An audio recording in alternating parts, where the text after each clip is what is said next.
Protivládne médiá ako Denník N alebo SME ukazujú úplne očividný dvojaký meter. Keď ide o vládu alebo Roberta Fica, sú tu titulky, vytvorené kauzy, reportáže v podstate každý deň. Niekedy máte pocit, že podľa niektorých médií môže Smer aj za zlé počasie. Ale keď ide o progresívne Slovensko, média sú znovu totálne ticho. Michal Šimečka má kauzu s pekárom, jeho matka mala násobné faktúry, jeho partnerka, tanečnica dostala z fondu na podporu umenia viac ako 300 000 eur a média, ktoré sa roky tvária ako strážcovia demokracie, o tom prakticky vôbec nepíšu. Nikto sa nepýta, či sa fond na podporu umenia nestal náhodou dojnou kravou pre progresívne Slovensko. A keď peniaze prestanú tiecť, tak sa zrazu ide protestovať. A na tých protestoch vidíte desiatky ukrajinských vlajok.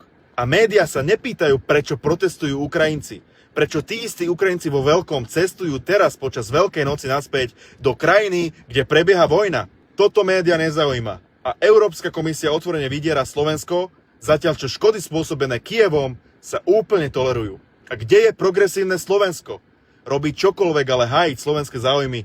Tak to nie. A zaujaté médiá ani jeden článok. V reláciách nikto netlačí na Šimečku, nikto mu nedáva nepríjemné otázky, všetko sú to rozhovory v rukavičkách.